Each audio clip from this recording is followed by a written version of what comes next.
വചനം തിരുവചനം മാനവരക്ഷാവചനം ഹൃദയങ്ങളെ ഒരുങ്ങിയിടുക വചനത്തെ എതിരേൽക്കാൻ.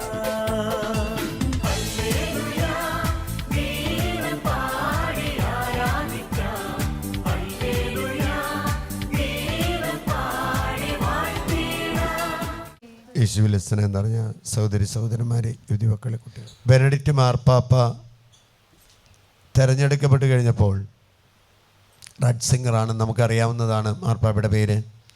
മാർപ്പാപ്പയോട് പത്രലേഖകരെ മീഡിയക്കാർ ചോദിച്ചൊരു കാര്യമുണ്ട്, മാർപ്പാപ്പ ഏത് പേര് തിരഞ്ഞെടുക്കാനാണ് ആഗ്രഹിക്കുന്നത്? നമുക്കറിയാം, മാർപ്പാപ്പമാരാകുമ്പോൾ പ്രത്യേക പേര് തിരഞ്ഞെടുത്ത്, അപ്പസ്തോലന്മാരുടെ പേര് തിരഞ്ഞെടുത്ത് ആ പേരിലാണ് അവരറിയപ്പെടുന്നത്. ബെനഡിക്റ്റ് മാർപ്പാപ്പ പത്രക്കാർ പ്രതീക്ഷിച്ചത് ജോൺ പോൾ മൂന്നാമൻ എന്ന് വിളിക്കപ്പെടുവാനായിട്ട് ബെനഡിക്റ്റ് പാപ്പ ആഗ്രഹിക്കുമെന്നാണ്. പക്ഷെ മാർപ്പാപ്പ പറഞ്ഞു, ഞാൻ ബെനഡിക്റ്റ് 16 എന്നാണ് അറിയപ്പെടാൻ ആഗ്രഹിക്കുന്നത്. അതുകൊണ്ടാണ് ബെനഡിക്റ്റ് 16 പാപ്പ എന്ന് നമ്മൾ കഴിഞ്ഞ നാളുകളിൽ വിളിക്കുവാനുള്ള കാരണമായി. എന്തുകൊണ്ടായിരിക്കും മാർപ്പാപ്പ ബെനഡിക്റ്റ് 16 എന്ന് തിരഞ്ഞെടുത്തത് എന്നുകൊണ്ടായിരിക്കും? യൂറോപ്യൻ രാജ്യങ്ങൾ വിശ്വാസത്തിൽ നിന്ന് അകന്നുപോയ ഒരു കാലഘട്ടത്തിൽ യുവതിവാക്കൾ പള്ളി ഉപേക്ഷിച്ച്, ദേവാലയം ഉപേക്ഷിച്ച്, കൂദാശകൾ ഉപേക്ഷിച്ച് മാറി നിന്നു. ആ സമയത്ത് യൂറോപ്പിൻ്റെ വിശുദ്ധനായിട്ട് ഉയർന്നു വന്ന ഒരു വിശുദ്ധനാണ് ബെനഡിക്റ്റ്. മാർപ്പാപ്പയ്ക്ക് മാതാവിനോട് ഭക്തിയുണ്ട്, പക്ഷേ ഈ ബെനഡിക്റ്റ് പ്രാർത്ഥിക്കാനായിട്ട് തിരഞ്ഞെടുത്തത് ആർക്ക് വേണ്ടിയാണെന്ന് വെച്ചാൽ ആർക്ക് വേണ്ടിയായിരിക്കും? യുവതിവാക്കളുടെ മാനസാന്തരത്തിന് വേണ്ടി പ്രാർത്ഥിക്കാനായിട്ട് പ്രത്യേകം വിളിക്കപ്പെട്ട ഒരു വിശുദ്ധനായിരുന്നു ബെനഡിക്റ്റ്. അതുകൊണ്ടാണല്ലോ നമ്മൾ ബെനഡിക്റ്റിന് പ്രത്യേക കൃപകൾ കൊടുത്തതുകൊണ്ടാണ് ബെനഡിക്റ്റൻ ലോക്കറ്റുകൾ നമ്മൾ ധരിക്കാനുള്ള കാരണം. ബെനഡിക്റ്റിൻ കുരിശ്, ബെനഡിക്റ്റിൻ ലോക്കറ്റ് ധരിക്കാനുള്ള കാരണം അത് മരിച്ച യുവതിവാക്കളെ ഉയർപ്പിച്ച വിശുദ്ധനാണ് ബെനഡിക്റ്റ്. അതുകൊണ്ട് റാറ്റ്സിംഗർ പറഞ്ഞൊരു കാര്യമുണ്ട്, യൂറോപ്പിനെ വീണ്ടും വിശദീകരിക്കാൻ വേണ്ടി പ്രത്യേകം ദൈവം തിരഞ്ഞെടുക്കപ്പെട്ട വ്യക്തിയാണ് മാർപ്പാപ്പയായി ഞാൻ. അതുകൊണ്ട് ഞാൻ ബെനഡിക്റ്റ് 16 എന്ന നാമധേയം സ്വീകരിച്ചുകൊണ്ട് യൂറോപ്പിലെ യുവതിവാക്കളുടെ മാനസാന്തരത്തിന് വേണ്ടി പ്രാർത്ഥിക്കാനാണ് എൻ്റെ ഈ കാലഘട്ടം ദൈവം തിരഞ്ഞെടുത്തതെന്ന്. സ്നേഹമുള്ളവരെ, ഈ കാലഘട്ടത്തിലൊക്കെ നമ്മൾ പ്രാർത്ഥിക്കേണ്ട ഒരു പ്രത്യേക മേഖലയാണ് യുവതിവാക്കളുടെ മാനസാന്തരത്തിന് വേണ്ടി നമ്മൾ പ്രത്യേകമായിട്ട് പ്രാർത്ഥിക്കും. Hallelujah, hallelujah, hallelujah. നിങ്ങളെ സംബന്ധിച്ച് നമുക്കറിയാം, യുവതിവാക്കളാണ് നമ്മുടെ പ്രശ്നങ്ങൾ. വിശ്വാസം നിന്ന് അവരകന്നു പോയിക്കൊണ്ടിരിക്കുക.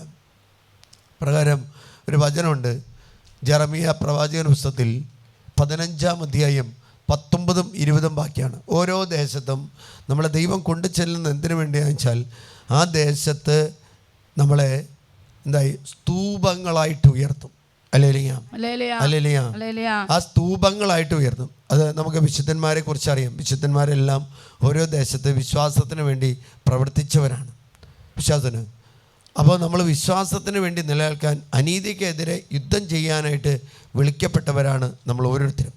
അതുകൊണ്ട് ജെറമിയ പ്രവാചകന്റെ പുസ്തകത്തിൽ പ്രകാരം പറയാണ്, കർത്താവ് അരുളി ചെയ്യുന്നു, നീ തിരിച്ചു വന്നാൽ എന്റെ സന്നിധിയിൽ നിന്നെ പുനഃസ്ഥാപിക്കാം.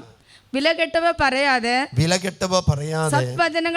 സദ്വചനങ്ങൾ മാത്രം ഉച്ചരിച്ചാൽ നീ എന്റെ നാവ് പോലെയാകും. അവർ നിന്റെ അടുക്കലേക്ക് വരും, നീ അവരുടെ അടുക്കലേക്ക് മടങ്ങിപ്പോകുകയില്ല.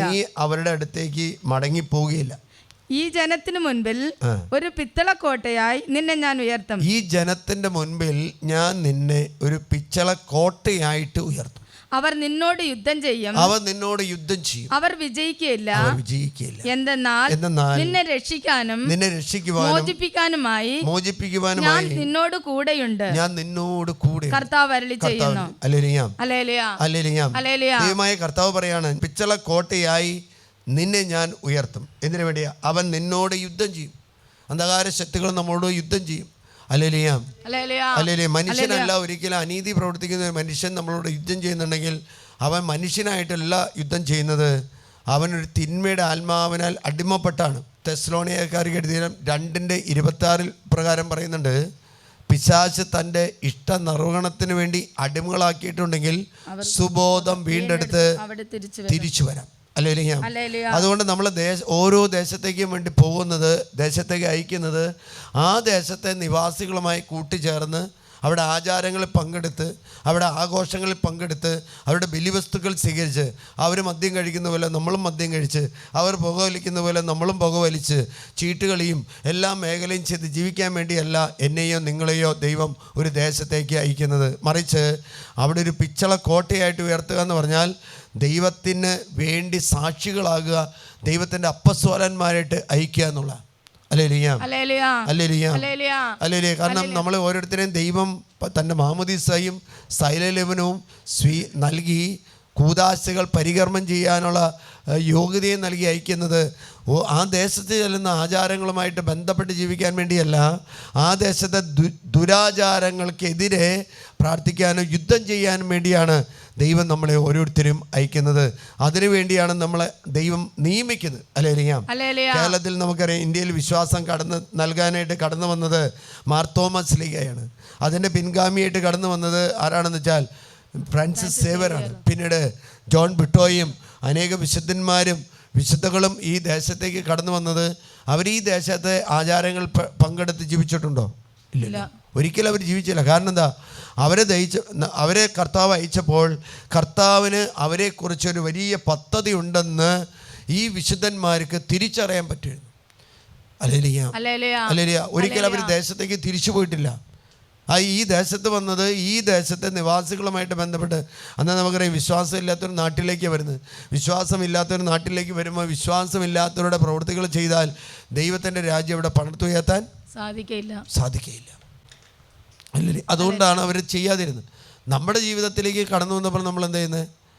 നമ്മളെ മറ്റുള്ളവരെ വേദനിപ്പിക്കാതെ, മറ്റുള്ളവരെ മുറിപ്പെടുത്താതെ, മറ്റുള്ളവരെ ദുഷിപ്പിക്കാതെ പള്ളിയിൽ പോയി പ്രാർത്ഥിക്കുകയും ചെയ്യും. അത് കഴിഞ്ഞ് എന്ത് ചെയ്യും? അവരുമായിട്ട് എല്ലാ ബന്ധങ്ങളും സ്ഥാപിക്കും. സാഹോദര്യ സ്നേഹം വേണ്ടെന്ന് പറയുന്നില്ല, മറിച്ച് വിശ്വാസത്തിനെതിരായിട്ടുള്ള കാര്യങ്ങൾ ചെയ്യും. അതുകൊണ്ടാണ് പൗലോസിലെ ഗലാത്യ ലേഖനത്തിൽ പറയാണ്, ഞാൻ സുവിശേഷം പ്രസംഗിക്കുന്നത് ആ സുവിശേഷത്തിൽ അടിസ്ഥാനമിട്ട പ്രസംഗിക്കുന്നത്. സുവിശേഷത്തിൽ നിന്നും ദൈവവചനത്തിൽ നിന്നും ഒരു വാക്കുകൾ വ്യതിചലിക്കാനായിട്ട് ഒരിക്കലും പൗലോസിലേക്ക് അനുവദിക്കുന്നില്ല. പൗലോസിലേക ജ്ഞാനസ്ഥാനം കൊടുത്ത അല്ലെങ്കിൽ സുവിശേഷം പ്രസംഗിച്ച ഓരോ ദേശത്തെയും ജനങ്ങളോടും പൗലോസിലെ അതിൽ നിന്നും പിന്മാറരുത്. അതുകൊണ്ട് തിമോത്തിയോസിനോട് പറഞ്ഞ്, നീ ആരിൽ നിന്ന് പഠിച്ചോ അതിൽ നീ ഉറച്ചു നിൽക്കണം. അപ്പോൾ നമ്മൾ ഓരോ ദേശത്തും പിച്ചള കോട്ടയായിട്ട് കർത്താവ് ഉയർത്തും. എന്തിനു വേണ്ടിയാണെന്ന് വെച്ചാൽ നമ്മളോട് യുദ്ധം ചെയ്യുന്നവരെ തോൽപ്പിക്കാൻ വേണ്ടിയാണ്. അതല്ലേ രണ്ടാമത്തെ കാര്യം. പിച്ചള കോട്ടയെ നിന്നെ ഉയർത്തും. അവർ നിന്നോട് യുദ്ധം ചെയ്യും, പക്ഷേ അവർക്ക് വിജയിക്കാനായിട്ട് ഒരിക്കലും സാധിക്കില്ല. കാരണം ഞാൻ നിൻ്റെ കൂടെയുണ്ട്. ഞാൻ നിന്നെ രക്ഷിക്കാനും മോചിപ്പിക്കാനും ഞാൻ നിന്നോട് കൂടെയുണ്ട്. അതുകൊണ്ട് യെശയ്യാ പ്രവാചകന്റെ പുസ്തകത്തിൽ മനോഹരമായ ഒരു വാക്യമുണ്ട്.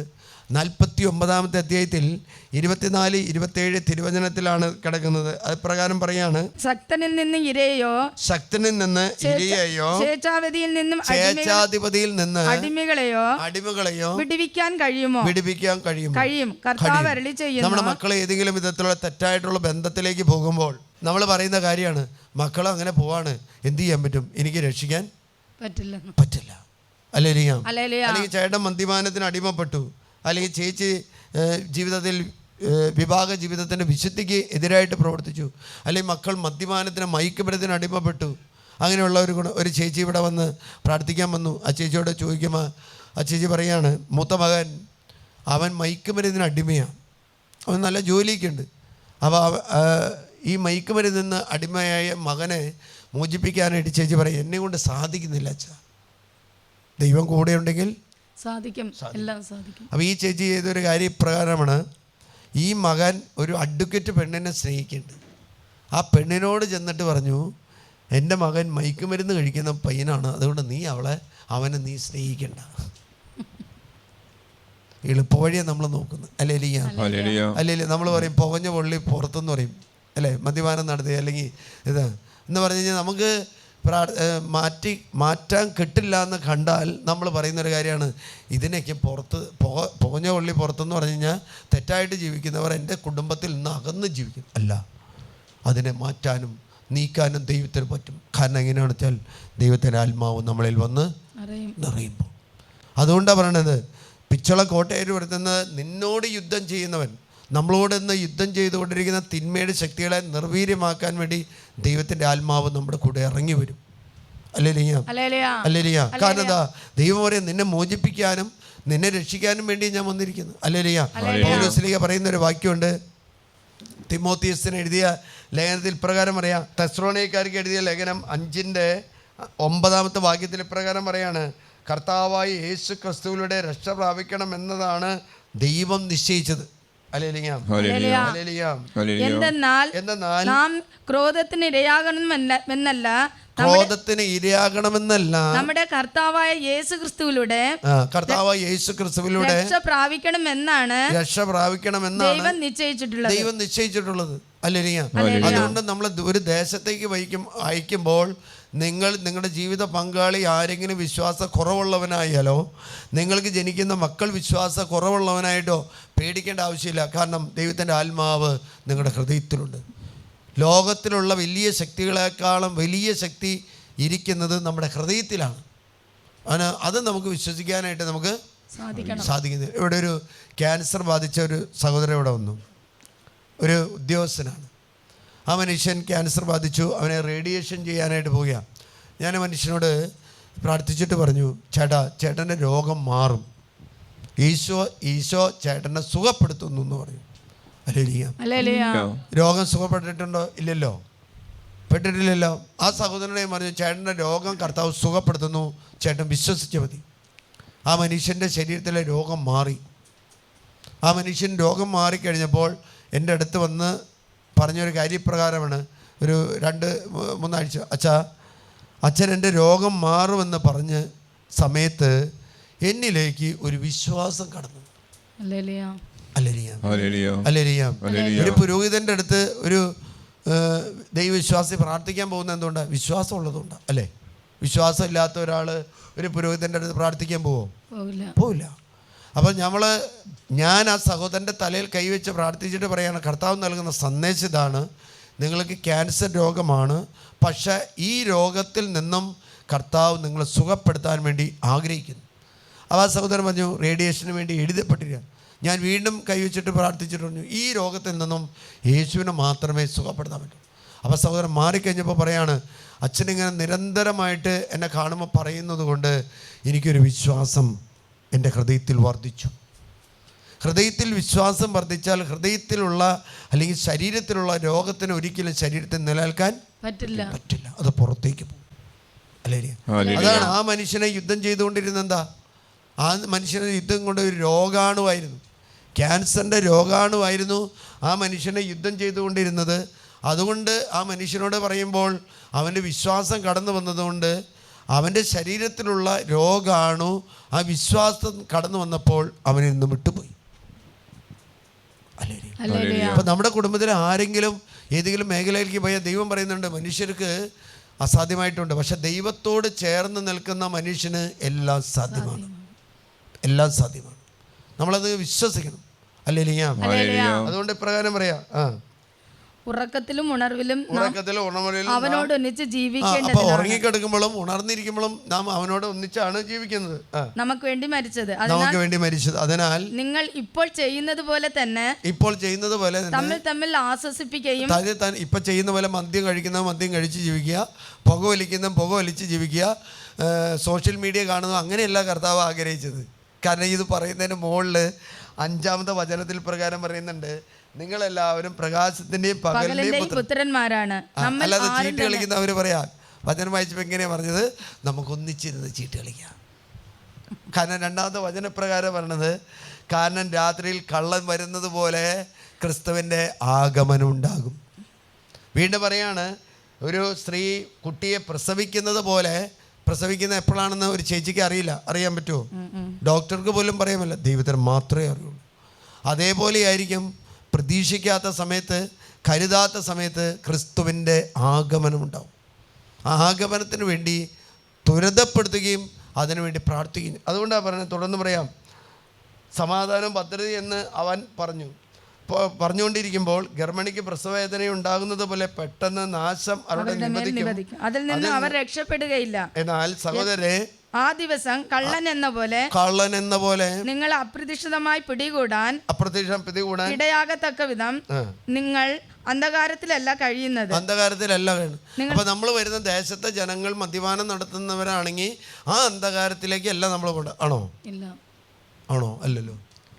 ചീട്ട് കളിക്കാണ്. ഇപ്പം ടൈം പാസിന് വേണ്ടിയാണ് നമ്മൾ പോയിരുന്ന് ഒരു ചീട്ട് കളിക്കുമ്പോൾ അവൻ യേശുവിനെ അറിഞ്ഞിട്ടില്ല. അവൻ യേശുവിനെ സ്വന്തമാക്കിയിട്ടുണ്ടോ? ചീട്ട് കളിക്കുന്നത്. ഞാൻ ക്രിസ്തുവിൻ്റെ ശിഷ്യനാണെങ്കിൽ ക്രിസ്തുവിൻ്റെ ശിഷ്യനായ ഒരു വ്യക്തിയെ ഒരു ദേശത്തേക്ക് അയക്കുന്നത് ആ ദേശത്തെ ദുരാചാരങ്ങൾക്കെതിരെ, അന്ധകാര ശക്തികൾക്കെതിരെ പടവെട്ടാൻ വേണ്ടി ആയിരിക്കുന്ന. ചീട്ട് കളിക്കുന്നവർ നല്ല മനുഷ്യരായിരുന്നു, പക്ഷേ അവരിലേക്ക് ചീട്ടുകളിയുടെ ആത്മാവ് കയറിയപ്പോൾ അവർക്ക് എപ്പോഴും ചീട്ട് കളിക്കണം എന്നുള്ള ആഗ്രഹത്തിലേക്ക് പോയി. അപ്പോൾ ഞാനും ചെന്ന് ചീട്ടുകളി. ഇവിടെ ഒരു കുടുംബം, ഒരു ചേട്ടൻ പറഞ്ഞ നല്ല വിശ്വാസിയാണ്, ധ്യാന കേന്ദ്രത്തിലൊക്കെയും പ്രവർത്തിക്കുന്ന ഒരു ഇപ്പോൾ ധ്യാന കേന്ദ്രത്തിൽ പ്രവർത്തിക്കുന്ന. അവരിപ്രകാരം പറഞ്ഞു, അച്ഛാ എൻ്റെ മകൾക്ക് വേണ്ടി ഒന്ന് പ്രാർത്ഥിക്കണം. എന്തിനാ? അവർ പറയാ, ആ സഹോദരൻ പറയാണ്, മകള് കൊക്കോക്കോളയ്ക്ക് അടിമയാണ്. നിങ്ങൾ ചിരിക്കും. ചിലർ ചായയ്ക്ക് അടിമയായിരിക്കും. ഞാൻ ഇരുന്നൊരു ഇടവകയിൽ, അവിടെ ഒരു പള്ളി ഇരിക്കുന്ന സ്ഥലം, ഒരു ചേട്ടൻ ചായക്കടയിൽ ചായ കുടിച്ച് വിറ്റതല്ല. അതൊരു ഏക്കർ 2 ഏക്കറല്ല, ഒരു പ്രദേശം തന്നെ ആ മനുഷ്യണ്ടായല്ലോ. ഈ ചായക്കടയിൽ പോയിരുന്ന് ചായ കുടിക്കുക, ഭക്ഷണപദാർത്ഥങ്ങൾ കഴിക്കുക, അങ്ങനെ ഓരോ ഏക്കർ ഈ മനുഷ്യൻ എഴുതി കൊടുത്തു. അതിനുവേണ്ടി നമ്മൾ പ്രാർത്ഥിക്കണം. കാരണം എന്താ? അയാൾക്ക് ചായക്കടയിലെ ചായയോടാണ് ഒരു അമിതമായ ആഗ്രഹമുള്ളൂ. ഈ സഹോദരൻ പറയാം, എൻ്റെ മകൾക്ക് വേണ്ടി അച്ഛൻ പ്രാർത്ഥിക്കണം. അവൾക്ക് ഈ കൊക്കോക്കോളയുടെ അടിമത്തമാണ്, കൊക്കോക്കോള കുടിക്കാനുള്ള അടിമത്തമാണ്. നമ്മുടെ കുട്ടികളെല്ലാം ഇന്ന് കൊക്കോക്കോള അങ്ങനെയുള്ള സാധനങ്ങൾ കഴിക്കുന്നുണ്ട് അല്ലേ? കൊക്കോക്കോള നമ്മൾ ഒരു കാര്യം നോക്കിയാൽ മതി, കൊക്കോക്കോളയുടെ ഒരു യെല്ലോ എന്തെങ്കിലും കൊക്കോക്കോളയിൽ ഇട്ട് വെച്ചാൽ മതി. കൊക്കോക്കോള ആ യെല്ല് അത് നിർവീര്യമാകുമോ? ദ്രവിച്ചു. ഈ സഹോദരൻ പറയാ, ഈ മകൾക്ക് പ്രാർത്ഥിക്കാൻ പറ്റുന്നില്ല അച്ഛാ. അപ്പം എനിക്ക് മനസ്സിലായി, ഇവൾ കൊക്കോക്കോളയുടെ ആസക്തിക്ക് അടിമയാണ്. ചിലർ പുകവലിയുടെ ആസക്തിക്ക് അടിമയാണ്, ചിലർ മുറുക്കിൻ്റെ ആസക്തിക്ക് അടിമയാണ്. അല്ലേ? നിങ്ങൾ പറഞ്ഞാൽ ചിരിക്കും അല്ലേ? അത് കാരണം. അപ്പോൾ ഞാൻ ഓർത്തു, ദൈവമേ, ഒരു കൊക്കോക്കോള നിർത്താൻ പറ്റുന്നില്ല കുട്ടിക്ക്. ഉന്നത വിദ്യാഭ്യാസം ഉള്ളതാണ്, നല്ല ജോലിയുള്ളതാണ്, വിദേശത്ത് ഒരു വലിയൊരു IT കമ്പനിയിൽ ജോലി ചെയ്യുന്ന മകളാണ്. പക്ഷേ അവൾക്ക് കൊക്കോക്കോള കുടിച്ച് ആസക്തി അവൾ കയറിയപ്പോൾ അതിനെ നിയന്ത്രിക്കാനായിട്ട് അവൾക്ക് പറ്റുന്നില്ല. പെട്ടെന്ന് വന്ന് കയറിയതാണോ കൊക്കോക്കോള? അല്ലല്ലോ. നിരന്തരമായിട്ടുള്ള കൊക്കോക്കോള കുടി മൂലം. അപ്പോൾ ഒരു പക്ഷേ ആ കൊച്ചിന് മദ്യപാനം കൊടുത്ത ഒരു മദ്യം വേണ്ട ആവശ്യം ഉണ്ടാവില്ല അല്ലേ? വേറെ എന്തും ആവശ്യമില്ല, അവൾക്ക് എന്താണ്? ഇത് വേണം. ചിലവർക്ക് മുറുക്ക്, ഈ വെറ്റില പുകല കണ്ടു കഴിഞ്ഞാൽ അപ്പം മുറുക്കും. ചിലർക്ക് വീടി വലിക്കുന്നവരെ കണ്ടാൽ അപ്പം. ഞാനൊരു പയ്യൻ ഇവിടെ നിന്ന് നിലമ്പൂർ ഭാഗത്തുനിന്ന് ഈ മയക്കുമരുന്നിന് അടിമയെ പയ്യ ഇവിടെ വന്നു. അവനിവിടെ കൊണ്ടുവന്നത് അവൻ്റെ കുടുംബാംഗങ്ങളാണ്. പക്ഷേ അവൻ മണ്ണാർക്കാട് ഇറങ്ങിയപ്പോൾ അവനെ കാണുന്നില്ല. ഇവർ മയക്കുമരുന്ന് കൊടുക്കാതെ കൊണ്ടുവന്നത്. അവൻ പറഞ്ഞു, മണ്ണാർക്കാട് ഇറങ്ങി അവൻ ആ നെല്ലിപ്പുഴ ഭാഗത്തേക്ക് മാറിയപ്പോൾ അവൻ പറയും, മയക്കുമരുന്ന് കഴിക്കുന്നവരെ എനിക്ക് കണ്ടറിയാം. അവന് കിട്ടി. പുക വലിക്കുന്നവരെ കണ്ടറിയാം. മദ്യം കുടിക്കുന്നവരൊന്ന് നോക്കി, മദ്യം കുടിക്കുന്നവരെ കണ്ടു കഴിഞ്ഞാൽ അപ്പം അവർ മദ്യപാനികളെല്ലാം കൂടി മദ്യം കഴിക്കും. ചീട്ട് കളിക്കുന്നവരെ കണ്ടേ എല്ലാവരും, അവർക്ക് ചീട്ട് കളിക്കുന്നവരെ കുറിച്ച് ചീട്ട് കളിക്കാർക്ക് അറിയാം ഇവൻ ചീട്ട് കളിക്കുന്നവന്. അപ്പം അവർ ചീട്ടെടുത്ത് തുറക്കും. നമ്മളൊരു ദേശത്തേക്ക് അയക്കുന്നത് അവിടുത്തെ ദുരാചാരങ്ങൾ പ്രവർത്തിക്കാനല്ല, മറിച്ച് ആ ദേശം. അതുകൊണ്ടാണ് പറയുന്നത്, രാത്രി 5-ാമത്തെ വാക്യം, നിങ്ങളെല്ലാവരും പുത്രന്മാരാണ്. നമ്മൾ ആരും തന്നെ രാത്രിയുടെ പുത്രന്മാരാകരുത്, ഇരുട്ടിന്റെ പുത്രന്മാരാകരുത്. യേശു പ്രകാശത്തിന്റെ വ്യക്തിയാണ്. അത് ഇരുട്ടിന്റെ പുത്രനാകരുത്. അതിനാൽ മറ്റുള്ളവരെ പോലെ ഉറങ്ങിക്കഴിയാതെ നമുക്ക് ഉണർന്ന് സുബോധമുള്ളവരായിരിക്കാം. അപ്പൊ സുബോധം ഇല്ലാത്തവര് രാത്രി മദ്യപാനം നടത്തും. നമ്മുടെ ചേട്ടന്മാർ ചിലപ്പോൾ രാത്രി അല്പം കഴിക്കും, സുബോധത്തിന് വേണ്ടിയാണ്. അവർ പറഞ്ഞ അല്പം മദ്യം സുബോധത്തെ തെളിക്കുമെന്ന് പറഞ്ഞു. ഞാൻ പറഞ്ഞു, എവിടെയാണ് എഴുതിയിരിക്കുന്നതെന്ന് കാണാം. ഒരു ചേട്ടൻ പറഞ്ഞ ഇപ്രകാരമാണ്, ഉറക്കം കിട്ടുന്നില്ല, അതുകൊണ്ട് ആ ചേട്ടൻ വിദേശ രാജ്യങ്ങളിലേക്കും എല്ലായിടത്തും എവിടെ ചെന്നാലും ഈ സഹോദരൻ 2-3 പെഗ് കഴിക്കും. ഇപ്പം അത് കഴിച്ചിട്ടും ഉറക്കം കിട്ടുന്നില്ല. വീട്ടിൽ ഫ്രിഡ്ജിൽ കൊണ്ടുവന്ന് വെച്ചിരിക്കുക. ഹല്ലേലൂയ. അതുകൊണ്ട് പറയാണ് ഉറങ്ങുന്നവൻ രാത്രിയിലാണ് ഉറങ്ങുന്നത്, മദ്യപിച്ച് ഉന്മത്തരാകുന്നവർ രാത്രിയിലാണ് ഉന്മത്തരാകുന്നത്. പകലിന്റെ മക്കളായ നിങ്ങൾ വിശ്വാസത്തിന്റെയും സ്നേഹത്തിന്റെയും കവചവും രക്ഷയുടെ പ്രത്യാശയാകുന്ന പടത്തൊപ്പിയും ധരിച്ച് സുബോധമുള്ളവരാണ്. അപ്പോൾ നമ്മളൊരു ദേശത്തേക്ക് ചെല്ലുമ്പോൾ ആ ദേശത്തെ ദുരാചാരങ്ങൾക്ക് അടിമപ്പെടാതെ, അവർ മദ്യപിക്കുന്നതിന് വെച്ച് മദ്യപിക്കുക, അവർ രാത്രിയിൽ വീഴ്ച നടത്തുന്നതിന് വീഴ്ച നടത്താതെ സുബോധമുള്ളവനായിട്ട് ആ ദേശത്ത് പിച്ചള കോട്ടയായിട്ട് ദൈവം ഉയർത്താൻ വേണ്ടിയാണ് ദൈവം നമ്മളെ അയച്ചിരിക്കുന്നത്. ഇപ്പോൾ എറണാകുളം ജില്ലയിൽ ചേരാനല്ലൂരിൽ കിടക്കുന്ന എന്നെ ഈ പാലക്കാട്ടേക്ക് അയച്ചത് പാലക്കാടുള്ള ജനങ്ങൾ ചെയ്യുന്ന പ്രവൃത്തി ചെയ്യാനല്ല, മറിച്ച് ഒരു പുരോഹിതനായി പുരോഹിത ശുശ്രൂഷ ചെയ്യാൻ വേണ്ടിയാണ്.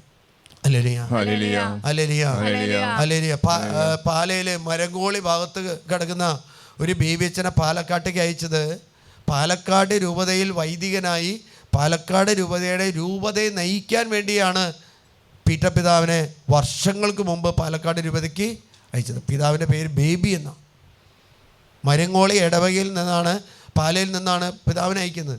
ഈ ദേശത്ത് വന്നിട്ട് ഈ ദേശത്തെ ആചാരങ്ങൾപ്പെടുകയല്ല, മറിച്ച് ക്രിസ്തുവിൻ്റെ ശിഷ്യനായിട്ട്, ക്രിസ്തുവിൻ്റെ അപ്പസ്തോലനായിട്ട് രൂപാന്തരപ്പെടാൻ വേണ്ടി ക്രിസ്തു ആ സെമിനാരിൽ ചേർത്ത് പഠിപ്പിക്കുകയായിരുന്നു.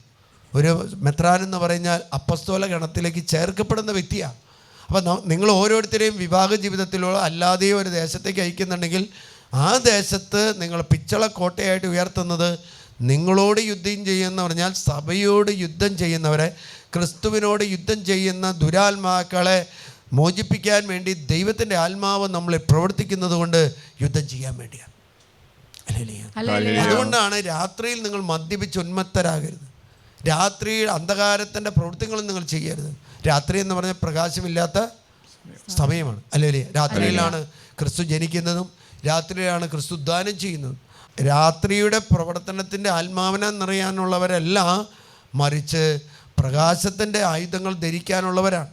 അതുകൊണ്ടാണ് യെശയ്യാ പ്രവാചകന്റെ പുസ്തകത്തിൽ നമ്മൾ വായിച്ചത്, ശക്തനിൽ നിന്ന് ഇരയെയോ ചേച്ചാധിപതിയിൽ നിന്ന് അടിമകളെ രക്ഷിക്കാൻ കഴിയുമോ? ദൈവം പറയാണ് കഴിയും. എങ്ങനെ? ശക്തനിൽ നിന്ന് അടിമകളെ വിടുവിക്കുകയും സ്വേച്ഛാപതിയിൽ നിന്ന് ഇരയെ രക്ഷിക്കുകയും ചെയ്യും. എന്തെന്നാൽ നിന്നോട് പോരാടുന്ന ഞാൻ പോരാടുകയും നിന്നോട് പോരാടുന്നവനോട് ഞാൻ പോരാടുകയും നിന്റെ മക്കളെ രക്ഷിക്കുകയും ചെയ്യും. നിന്റെ മക്കളെ രക്ഷിക്കുകയും ചെയ്യും.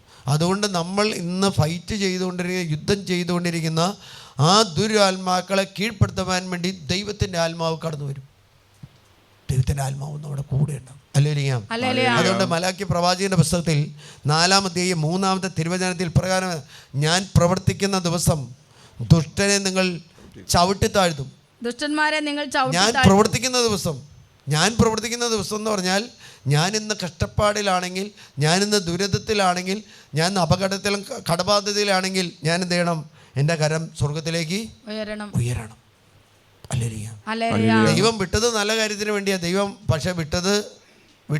ദൈവം പക്ഷെ ഇന്ന് നമ്മൾ പ്രവർത്തിക്കുന്നത്, നമുക്ക് സമ്പത്ത് കിട്ടിയപ്പോൾ ഓർത്തില്ല, ജോലി കിട്ടിയപ്പോൾ ഓർത്തില്ല, മക്കൾക്ക് പഠനം കിട്ടിയപ്പോൾ ഓർത്തില്ല.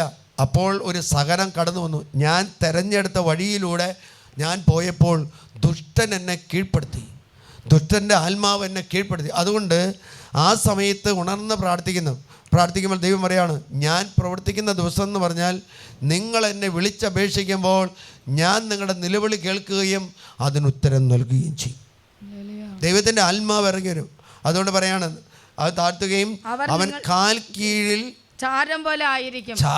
നമുക്ക് ചിന്തിക്കാൻ പറ്റും. നിങ്ങളിപ്പോൾ വിചാരിക്കുന്ന, നിങ്ങളെ അനുഭവിച്ചുകൊണ്ടിരിക്കുന്ന സാധനം, ആ പ്രശ്നം, ആ പിശാച്, ആ അന്ധകാര ശക്തി, അല്ലെങ്കിൽ നിങ്ങളുടെ കാലിൻ്റെ താഴെ ചാരം പോലെ ആകുമെന്ന് പറഞ്ഞാൽ അത് വിശ്വസിക്കാൻ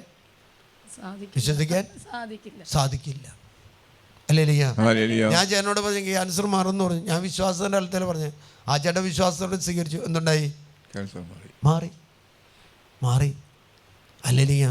നമ്മൾ ഒരാളോട് പറയുമ്പോൾ ആ ആള് മനസ്സിൽ പറയുന്നു, ഓ ക്യാൻസറോ, മാറില്ല. അത് ദുഷ്ടാത്മാവ് പറയണേ മാറില്ല. കാരണം എന്താ? കർത്താവിന് മാറ്റാൻ പറ്റാത്തതായിട്ട് ഈ ലോകത്തിൽ ഒന്നുമില്ല. എല്ലാത്തിൻ്റെ മേൽ ദൈവത്തിന് അധികാരം. അതുകൊണ്ട് സ്നേഹമുള്ളവരെ, നിങ്ങൾ അനുഭവിക്കുന്ന ഏതൊരു മേഖലയുടെ മേലും ദൈവത്തിൻ്റെ ആത്മാവ്, കർത്താവ് പറയാണ്, അത് ഏത് ദിവസമാണെന്നാൽ കർത്താവിൻ്റെ ദിവസം ആസന്നമാണ്. ദിനം ഇപ്രകാരമാണ്: ചൂള പോലെ കത്തുന്ന ദിനം ഇതാ വരുന്നു. അന്ന് അഹങ്കാരികളും ദുഷ്ടന്മാരും വക്യോൽ പോലെയാകും. അല്ലെങ്കിൽ അഹങ്കാരികളും ദുഷ്ടന്മാരും വക്യോൽ പോലെയാകും എന്ന് പറഞ്ഞാൽ, വക്യോലിനൊരു ഗുണമുണ്ട്. എന്താണെന്ന് വെച്ചാൽ, വക്യോൽ നല്ലതാണ്, പക്ഷേ എന്തോരം വേണമെങ്കിലും വക്യോലിങ്ങനെ കയറ്റാം. പക്ഷെ ഒരു തീ വീണ മതി, കത്തിച്ചാം. അപ്പോൾ അഹങ്കാരികളാകരുത്, നമ്മൾ ദുഷ്ടന്മാരാകരുത്. തൊട്ടടുത്ത വചനം പറയാണ്, ആ ദിനം വേരും ശാഖയും പോലെ അവശേഷിക്കാത്ത വിധം നശിപ്പിച്ചു കളയും. എന്നാൽ എന്റെ നാമത്തെ ഭയപ്പെടുന്ന നിങ്ങൾക്ക് എന്റെ നാമത്തെ, നമ്മൾ വിചാരം ദൈവത്തിന്റെ നാമം എന്ന് പറയുന്നത് വലിയ ശക്തിയാണ്. ആ ദൈവത്തിന്റെ നാമം എന്ന് പറയുന്നത് ഹല്ലേലൂയ. പഴയ നിയമത്തിലേക്ക് നമ്മൾ പോയി. ഈ കാലഘട്ടം വളരെ പ്രശ്ന സങ്കീർണമായ ഒരു കാലഘട്ടമാണ്. നിങ്ങൾ ചിന്തിക്കുന്ന പോലെയല്ല. കുട്ടികളുടെ കാര്യങ്ങളൊക്കെ കേൾക്കുമ്പോൾ നമ്മൾ ഇവിടെ മിശ്രവിവാഹത്തിനും ലൗചികാതിനും പ്രേമബന്ധത്തിനും പ്രാർത്ഥിക്കാൻ തുടങ്ങിയൊരു കാലഘട്ടത്തിൽ അങ്ങനെയുള്ള കുട്ടികൾ കയറി വരാൻ തുടങ്ങി. ഇപ്പം നമ്മൾ വീണ്ടും അടുത്തൊരു മേഖല കർത്താവ് തുറന്നു തന്നു. അതാണ് ലിവിങ് ടുഗദർ സ്വവര വിഭാഗം. അങ്ങനെ അതിനുവേണ്ടി പ്രാർത്ഥിക്കാൻ പോയപ്പോൾ കൊച്ചുകുട്ടികൾ വരെ വലിയവർ വരെ ഈ പാപത്തിന് അടിമപ്പെട്ടവർ കയറി വരാം. പഴയ കാലത്തുണ്ടായ പാപങ്ങൾ പുതിയ രീതിയിൽ പുതിയ ടൈപ്പിൽ കയറി വന്നുകൊണ്ടിരിക്കുക. അപ്പോൾ ദൈവത്തിന് പ്രവർത്തിക്കാൻ പറ്റുമോ? ദൈവത്തിന് പ്രവർത്തിക്കണമെങ്കിൽ ആരും നിന്നു കൊടുക്കണം? നമ്മുടെ കയ്യിലാണ്. അതുകൊണ്ടാണ് മദർ തെരേസ പ്രാർത്ഥിക്കുന്ന ഒരു പ്രാർത്ഥനയുണ്ട്: കർത്താവേ, എൻ്റെ കണ്ണുകളാണ് നിനക്ക് ഈ ലോകത്തിൽ പ്രവർത്തിക്കാനുള്ളത്, എൻ്റെ നാവാണ് നിനക്ക് സംസാരിക്കാനുള്ളത്, എൻ്റെ കൈയാണ് നിനക്ക് പ്രവർത്തിക്കാനുള്ളത്, അല്ലേ? അത് വലിയൊരു മനോഹരമായ പ്രാർത്ഥനയാണ്. ഈ CLC കുട്ടികളത് ചൊല്ലാറുണ്ട്, അല്ലേ? CLCക്ക് മരിയൻ സൊഡാലിറ്റി എന്ന് കേട്ടിട്ടുണ്ട്, അതിന് ചൊല്ലാറുണ്ട്. അതുകൊണ്ടാണ് നമ്മൾ യേശുവിന് വേണ്ടി പ്രവർത്തിക്കുമ്പോൾ നമ്മുടെ കരങ്ങളും നമ്മുടെ നാവുമാണ് ഉപയോഗിക്കുന്നത്, നാവുമാണ് ഉപയോഗിക്കുന്നത്. അപ്പോൾ നമ്മൾ അതിന് വിട്ടുകൊടുക്കണം, ദൈവത്തിന് വേണ്ടി വിട്ടുകൊടുക്കണം. അതുകൊണ്ട് ദൈവം ഇതൊരു കത്തുന്ന ചൂള പോലെ വരും. എന്നിട്ട് പറയാം, എൻ്റെ നാമത്തെ ഭയപ്പെടുന്നവർക്ക് നീതി സൂര്യൻ ഉദിക്കും, അല്ലേ? അതിന്റെ ചിറകുകളിൽ സൗഖ്യമുണ്ട്. തൊഴുത്തിൽ നിന്ന് വരുന്ന പശുക്കുട്ടി എന്ന പോലെ അത് തുള്ളിച്ചാടും. പശുക്കുട്ടി. അപ്പൊ ദൈവത്തിന്റെ നാമത്തെ നമ്മൾ ഭയപ്പെടണം. ഭയപ്പെടുക എന്ന് പറഞ്ഞാൽ പേടിക്കുക എന്നല്ല അതിന്റെ അർത്ഥം. ആദരവോടുകൂടി കാണണം. ഹല്ലേലൂയ. നമ്മുടെ വീട്ടിൽ ഒരു ഭിക്ഷക്കാരൻ വരുന്നതും നമ്മുടെ വീട്ടിൽ ഒരു വൈദികൻ വരുന്നതോ അല്ലെങ്കിൽ ഒരു മന്ത്രി വരുന്നതോ ഒരേപോലെയാണോ നമ്മൾ സ്വീകരിക്കുന്നത്? ആണോ? അല്ലല്ലോ, വ്യത്യസ്തതയുണ്ട്, അല്ലേ? അവൻ്റെ അർഹതയ്ക്ക് അനുസരിച്ചാണ്, അവൻ്റെ അധികാരത്തിനനുസരിച്ചാണ് നമ്മൾ സ്വീകരിക്കുന്നത്. അപ്പോൾ ഇതിലും വലുതാണ്, ഒരു വൈദികൻ വരുന്നതിനും വലുതാണ് ദൈവം ഇറങ്ങി വരാണെന്ന് പറഞ്ഞാൽ എന്തുണ്ടാവും? വീട്ടിലേക്ക് ദൈവം വരാൻ. ഇവിടെ പല ചേച്ചിമാരും പറയാണ്ട്, ഞാൻ പ്രാർത്ഥിച്ചു, മാതാവിൻ്റെ കുടുംബത്തിലേക്ക് വരും അവർ. ഹല്ലേലൂയ. അതുകൊണ്ട് ഭയപ്പെടുന്നവർക്ക് വേണ്ടി നീതി സൂര്യൻ ഒഴിക്കും. നീതി സൂര്യൻ എന്ന് പറഞ്ഞാൽ നമ്മൾ പ്രാർത്ഥിക്കുമ്പോൾ ദൈവത്തിൻ്റെ ശക്തി നമ്മുടെ കുടുംബത്തിലേക്ക്. നീതി സൂര്യൻ എന്ന് പറഞ്ഞാൽ ദൈവം തന്നെ ഇറങ്ങി വരും. തൊട്ടടുത്ത് പറയുമാണ്, അതിൻ്റെ ചിറകുകളിൽ സൗഖ്യമുണ്ട്. നമ്മൾ രോഗികളായിരിക്കുമ്പോൾ നമ്മൾ വിശ്വസിച്ച് കർത്താവിനോട് പ്രാർത്ഥിക്കുമ്പോൾ നീതി സൂര്യനായ ദൈവത്തിൻ്റെ ആത്മാവ് നമ്മുടെ കുടുംബത്തിലേക്ക്, നമ്മുടെ സമൂഹത്തിലേക്ക്, ഇടവകയിലേക്ക്, നമ്മുടെ ജീവിതത്തിലേക്ക് കടന്നു നമ്മൾ അനുഭവിക്കുന്ന രോഗാണുക്കളെ നിർവീര്യമാക്കും. ഇവിടെ കഴിഞ്ഞ ദിവസം ഒരു പെൺകൊച്ച് പ്രാർത്ഥിക്കാൻ വന്നു. അവൾ ഈ പാലക്കാട് പല കണ്ണാസ്പത്രിയിലും പോയിട്ട് അവളുടെ കണ്ണിന് അസുഖമാണ്. അവർ കോയമ്പത്തൂർക്ക് പോകുന്ന സമയത്ത് അവരിവിടെ പ്രാർത്ഥിക്കാൻ കയറി വന്ന് അപ്പനും അമ്മയും വന്ന് നമ്മളെ പ്രാർത്ഥിച്ച് അവരെ വിട്ട് അവർ കോയമ്പത്തൂർ എത്തുമ്പോഴേക്കും ആ നീര് ചുങ്ങി. അപ്പോൾ അവർ വിശ്വാസത്തിൻ്റെ തലയിലേക്ക് തിരിഞ്ഞു. വിശ്വാസത്തിൻ്റെ തലത്തിലേക്ക് തിരിഞ്ഞപ്പോൾ ദൈവം അവരുടെ ജീവിതത്തിൽ ഇടപെട്ടു. ദൈവത്തെ വിളിക്കുമ്പോൾ ദൈവത്തിൻ്റെ ആത്മാവ് ഇറങ്ങി വരും. രോഗിയായ വ്യക്തിയെ രോഗസൗഖ്യം നൽകി കർത്താവ് അനുഗ്രഹിക്കും. സ്നേഹമുള്ളവരെ, അതുകൊണ്ട് നമ്മളെ ഒരു ദേശത്തേക്ക് വയ്ക്കുമ്പോൾ അവിടെ ദൈവനാമത്തിൻ്റെ അപ്പസ്തോലനായിട്ട്, ദൈവനാമത്തിൻ്റെ ശിഷ്യനായിട്ട് പ്രവർത്തിക്കാൻ വേണ്ടി അറിയിക്കണം. അല്ലെങ്കിൽ പാലയിൽ നിന്ന് വന്ന ബേബിച്ചൻ ഇവിടെ ഈശോ പറയുന്നത് അനുസരിക്കാതെയോ, അല്ലെങ്കിൽ എറണാകുളത്ത് നിന്ന് വന്ന ഫ്രണ്ട്സ് തോട്ടക്കരച്ചൻ ദൈവം പറയുന്നത് അനുസരിക്കാതെ ഇരുന്നാൽ ദൈവരാജ്യത്തിന് വളരാൻ പറ്റുമോ? പറ്റില്ല. നമ്മൾ അനുസരിച്ച്, ആ കൃപ വേണമെങ്കിൽ അനുസരിച്ചേ പറ്റൂ. അല്ലേരിയ. ഈ തോമസ് ലീഗ് വന്നതുപോലെ, അല്ലെങ്കിൽ ഫ്രാൻസിസ് സേവർ വന്നതുപോലെ, അത് ബ്രിട്ടോ വന്നതുപോലെ, അല്ലേരിയ. അതേപോലെ വിശുദ്ധന്മാർ ജീവിച്ച ഈ പുണ്യഭൂമിയിലേക്ക് നമ്മൾ കടന്നു വരുമ്പോൾ ആ ദേശത്തിൻ്റെ ആചാരങ്ങൾപ്പെട്ട് ജീവിക്കാനല്ല ദൈവം നമ്മളെ അയക്കുന്നത്. അങ്ങനെ ജീവിച്ചാൽ അത് നമുക്ക് നഷ്ടമാകും. എന്റെ ദാസനായ മോശയുടെ നിയമങ്ങൾ എല്ലാ ഇസ്രായേൽക്കാർക്കും വേണ്ടി ഹോറബിൽ വെച്ച് ഞാൻ അവന് നൽകിയ കൽപ്പനകളും ചട്ടങ്ങളും അനുസ്മരിക്കുവേൻ. ഞാൻ അവർക്ക് നൽകിയ ചട്ടങ്ങളും കൽപ്പനകളും അനുസ്മരിക്കും. ഞാനൊരു വടക്കഞ്ചേരി ഭാഗത്ത് താമസിച്ചുകൊണ്ടിരുന്ന സമയത്ത് അവിടെ ഒരു കുട്ടികൾ പറയുന്ന കാര്യമാണ്, സ്കൂളിൻ്റെ ബാത്റൂമിലേക്ക് ചെല്ലാൻ പാടില്ല. ഇതൊന്നുമല്ല, 2010-11 കാലഘട്ടം. ഇന്ന് സുവർഗ വിവാഹത്തിൻ്റെ ഒരു മേഖലയിലേക്ക് കടന്നു വരാം കുട്ടികൾ. വിവാഹ ജീവിതം വേണ്ട എന്ന് പറയുന്ന പെൺകുട്ടികളും വിവാഹ ജീവിതം വേണ്ട എന്ന് പറയുന്ന ആൺകുട്ടികളും സ്വന്തം എന്ന് പറഞ്ഞാൽ ആണായിട്ട് ജീവിക്കുക, പെണ്ണായിട്ട് ജീവിക്കുക, വീണ്ടും പാപത്തിലേക്ക് പോയിക്കൊണ്ടിരിക്കുക. അല്ലേ? നമുക്ക് ഉൽപ്പത്തി പുസ്തകം നമുക്ക് എടുക്കാം. ഉൽപ്പത്തി പുസ്തകത്തിൽ 10-ാമത്തെ അധ്യായത്തിൽ നമ്മൾ കാണുന്നുണ്ട് ആരെയാണ്? നോഹയെ. നോഹയെ എന്തുണ്ടായി? നോഹയുടെ കുടുംബം മാത്രം നോഹയും പുത്രന്മാരെയും അനുഗ്രഹിച്ചുകൊണ്ട് ദൈവം പറഞ്ഞു, സന്താന പുഷ്ടി ഉണ്ടാകട്ടെ, പെരുകി ഭൂമിയിൽ നിറയട്ടെ. ഇപ്പം കർത്താവ് നോക്കിയിട്ട് ക്രിസ്ത്യൻ കുട്ടികളോട് പറയുന്നുണ്ട്, നിങ്ങൾ സന്താന പുഷ്ടി ഉണ്ടാകട്ടെ എന്ന് പറയുന്നുണ്ട്. പക്ഷെ അവർ പറയുന്നത് ഇപ്പം വേണ്ട, പിന്നെ മതി.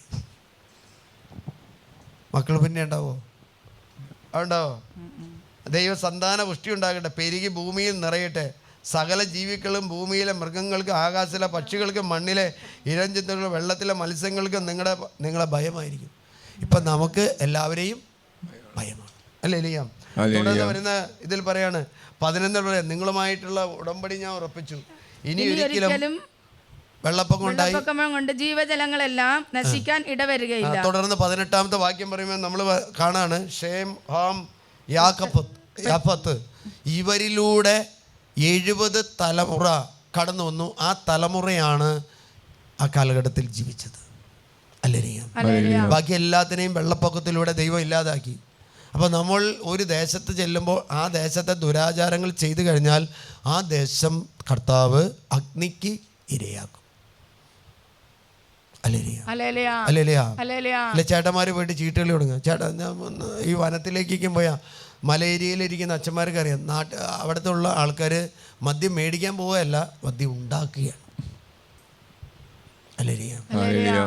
അവർ ഈ കാടിനോട് മല്ലടിക്കുമ്പോൾ ഉണ്ടാക്കും, കുറച്ച് കാട്ടിറച്ചിയും പിടിക്കും, കഴിക്കും, കിടക്കും.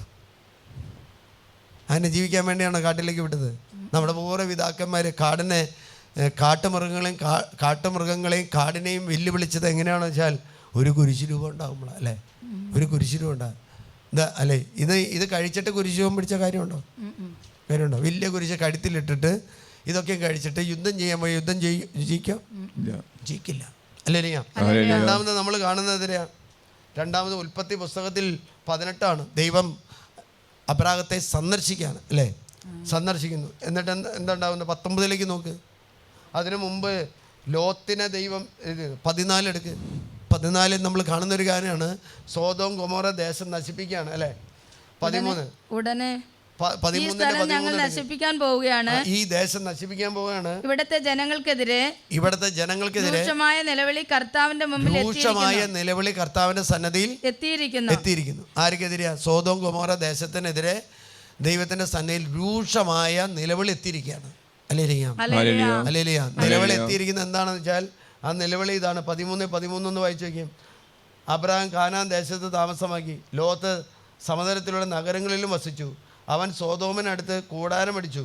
സോദോമിലെ ആളുകൾ ദുഷ്ടന്മാരും കർത്താവിന് മുമ്പിൽ മഹാപാപികളുമായിരുന്നു. ലോത്ത് തിരഞ്ഞെടുത്ത സ്ഥലമാണ് ഇത് സൊദോം ഗൊമോറ ദേശം. അബ്രാഹത്തിന് ഒരു കൃപയില്ലാത്ത സ്ഥലം കിട്ടി. പക്ഷെ അബ്രാഹം ചെന്ന് അത് കാലുകുത്തിയപ്പോൾ അത് കൃപയായിട്ട് മാറി. ചേട്ടന്മാർ എവിടെ ചെന്ന് കാലുകുത്തിയാലും ആ സ്ഥലം കൃപയാകാറുണ്ട്, അല്ലേ? അല്ലേ?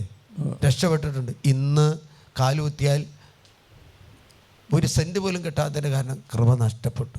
അതുകൊണ്ട് പറയാണ്, അവിടെയുള്ള ദേശത്തുള്ള സോദോം ഗൊമോറ ദേശത്തെ മനുഷ്യരെല്ലാം ദുഷ്ടന്മാരും മഹാപാപികളുമായിരുന്നു. അവർ കർത്താവിന് മുമ്പിൽ തിന്മ പ്രവർത്തിക്കുന്നവരും മഹാപാപികളും. അതുകൊണ്ട് എന്തുണ്ട് 14 പറയാണ്, ലോത്തിനെ ദൈവം അവിടെ നിന്ന് രക്ഷിക്കുകയാണ്, ആ ദേശത്തു നിന്ന് രക്ഷിക്കുകയാണ്. അല്ലേലിയാം. ലോത്തും ഭാര്യയും കൂടി പോകുന്നുണ്ട്. ഭാര്യ എന്ത് ചെയ്തു? ഭാര്യ ഒന്ന് കാണാൻ വേണ്ടി തിരിഞ്ഞു നോക്കി. വിശ്വാസത്തോട് പറഞ്ഞു തിരിഞ്ഞു നോക്കരുതെന്ന് പറഞ്ഞു. ഭാര്യ ഒന്ന് കാണാൻ വേണ്ടി, ഇതാ നമ്മൾ ചെയ്തുകൊണ്ടിരിക്കുന്നത്, എല്ലാം ഒന്ന് കാണാൻ വേണ്ടി തിരിഞ്ഞു നോക്കുക.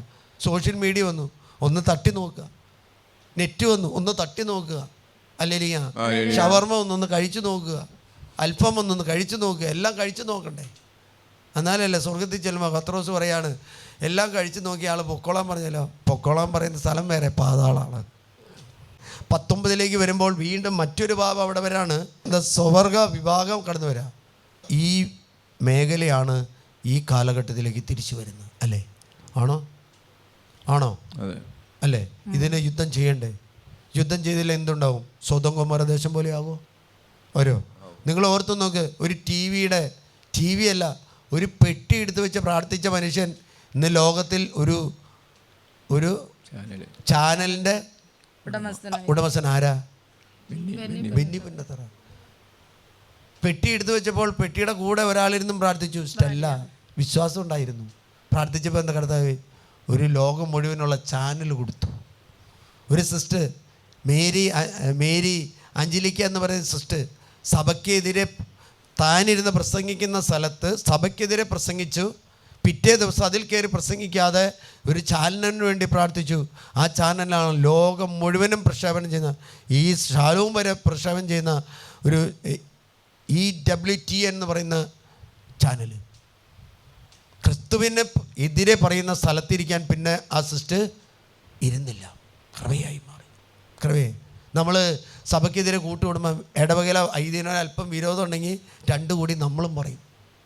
നമ്മുടെ കൃപ നഷ്ടപ്പെടും. അല്ലേ? തുടർന്ന് വരുമ്പോൾ നമ്മൾക്ക് അബ്രാഹവും സാറയും ദേശത്തു കൂടി പോകുമ്പോൾ സാറയോട് പറഞ്ഞ എന്താ, നീ എൻ്റെ സഹോദരിയാണെന്ന് പറയാം, അല്ലേ? അബിമേലേക്ക് തെറ്റ് ചെയ്യാൻ നോക്കുമ്പോൾ അവനെ ദൈവത്തിൻ്റെ ദൂതൻ പറയാണ്, ഇത് അവൻ്റെ ഭാര്യയാണ്. എന്താ പറയുക? അപ്പോൾ ദൈവത്തിൻ്റെ ദൂതൻ രാജാവിന് വെളിപ്പെടുത്തി കൊടുത്തുകൊണ്ട് പിറ്റേ ദിവസം അബ്രാഹത്തോട് ചോദിക്കുന്ന ഒരു ചോദ്യമുണ്ട്, ഇത് നിൻ്റെ ഭാര്യയല്ലേ? നീ എന്തിനു നുണ പറഞ്ഞു? അല്ലേലിയ.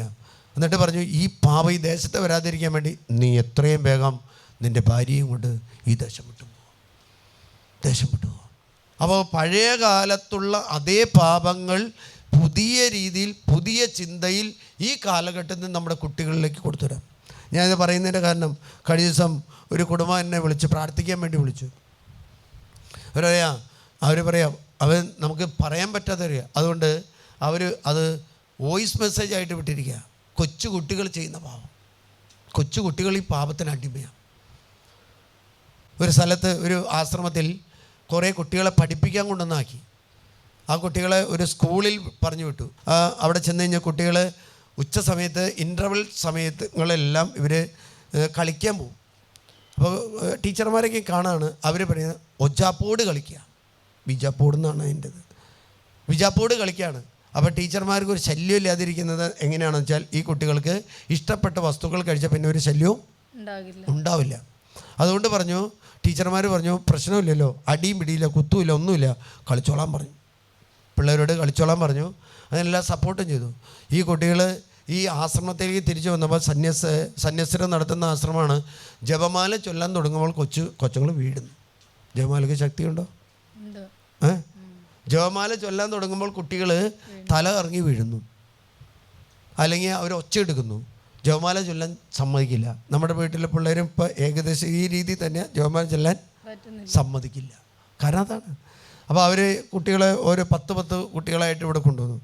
അവസാനം ഞാൻ അങ്ങോട്ട് ചെന്ന് കുട്ടികൾക്ക് വേണ്ടി ശുശ്രൂഷ ചെയ്ത് ഓരോ കുട്ടികളെ കണ്ട് ചോദിച്ചപ്പോൾ പറയാണ്, ഒജാപ്പോട് കളിക്കാനായിട്ട് ടീച്ചർമാർ ഞങ്ങൾക്ക് അനുവാദം തന്നു.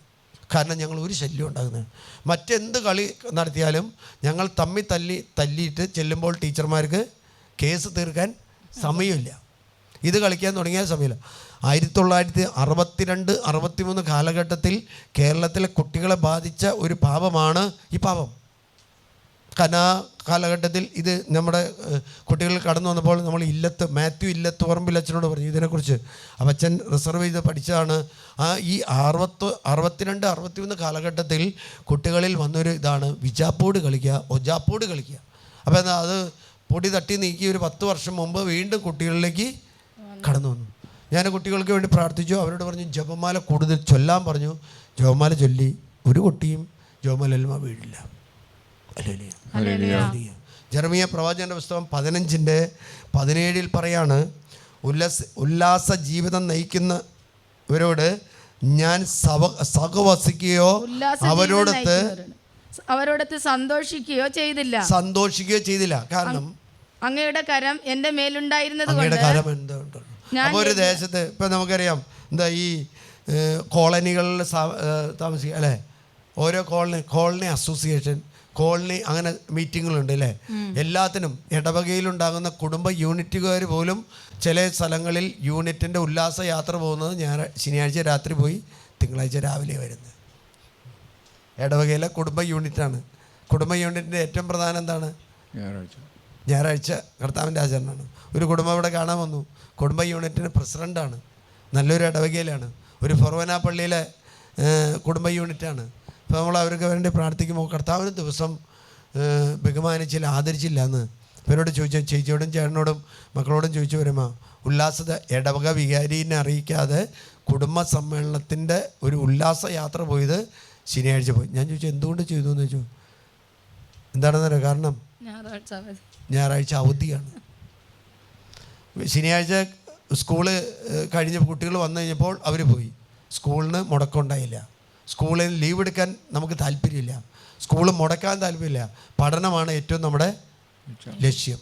എന്നിട്ട് തിങ്കളാഴ്ച രാവിലെ വന്നു, കുട്ടികളെ സ്കൂളിൽ വിട്ടു. പുലർച്ചയ്ക്ക് വന്നു, സ്കൂളിൽ വിട്ടു. ദൈവകൽപ്പന ലംഘിച്ചോ? ഇവർ കടന്നു വന്നത് അതിനുശേഷം ഇവരുടെ യൂണിറ്റിൽ പല വീടുകളിലും രോഗങ്ങൾ പെരുകി. ഞാൻ ചോദിച്ചു ഇടവക വികാരി അറിഞ്ഞു? ഇടവകാരി അറിഞ്ഞിട്ടില്ല. കാരണം 2000 വീട്ടുകാരുണ്ട് ഇടവകയിൽ. പാലക്കാടൊക്കെ ആണെങ്കിൽ 50 വീടാണ്ടുള്ളൂ. ഒരാൾ വന്നില്ലെങ്കിൽ അച്ഛൻ കണ്ടുപിടിക്കും. അല്ലെങ്കിൽ ചെറിയ ഇടവകളാണ് നല്ലത്. സ്നേഹമുള്ളവരെ, അതുകൊണ്ട് ഉല്ലാസ ജീവിതം നയിക്കുന്നവരോടൊത്ത് ഞാൻ സഹവസിക്കുകയോ അവരോടൊത്ത് സന്തോഷിക്കുകയോ ചെയ്തില്ല. അങ്ങയുടെ കരം എൻ്റെ മേലുണ്ടായതുകൊണ്ട് ഞാൻ ഏകയായി കഴിഞ്ഞു. അമർഷം കൊണ്ട് അങ്ങ് എന്നെ നിറച്ചിരുന്നു. എന്താണ് എന്റെ വേദന മാറാത്തത്? എന്റെ മുറിവ് ഉണങ്ങാത്തത് എന്താണ്? വീങ്ങുന്നത് എന്തുകൊണ്ട്? ഇടയ്ക്കിടെ വെള്ളം വറ്റി പോകുന്ന അരുവിയെ പോലെ അവിടെ നിന്നെ വഞ്ചിക്കുമോ? കർത്താവ് അരുളി ചെയ്യുന്നു, നീ തിരിച്ചു വന്നാൽ എന്റെ സന്നിധിയിൽ നിന്നെ പുനഃസ്ഥാപിക്കാം. വിലകെട്ടവ പറയാതെ സദ്വചനങ്ങൾ മാത്രം സംസാരിച്ചാൽ നീ എന്റെ നാവ് പോലെയാകും. നമ്മുടെ കുടുംബ സമ്മേളനമൊക്കെ വിജയിക്കണേ എന്താണെന്ന് ചോദിച്ചാൽ നന്നായിട്ട് പ്രാർത്ഥന നടത്തുക. വിജയിക്കോ? നമുക്ക് കൂടുതലും സംസാരങ്ങളാണ്. പ്രാർത്ഥന ആദ്യത്തിൽ 10 മിനിറ്റ് 15 മിനിറ്റ് ഉണ്ടാവുള്ളൂ, അതല്ലേ? അത് കഴിഞ്ഞ് എന്താണ്? അത് കഴിഞ്ഞൊരു ചർച്ചയാണ്. അത് ലോകകാര്യങ്ങളെല്ലാം പറയും. അത് കഴിഞ്ഞ് അരമണിക്കൂർ വരെല്ലാം നല്ല ഭക്ഷണം കഴിക്കില്ല, ബിരിയാണിയോ. ഇതാണ് കുടുംബ സമ്മേളനം. ഒരു സ്ഥലത്തെ ഇടവക വികാരി മാറി വന്നപ്പോൾ ഈ ഇടയ്ക്ക് ഒരു സന്യാസി പറഞ്ഞതാണ്. ഇടവക വികാരി മാറി വന്നപ്പോൾ അവിടെ പറഞ്ഞു പ്രാർത്ഥനയ്ക്ക് കൂടുതൽ സമയം ചെലവഴിക്കാൻ പറഞ്ഞു.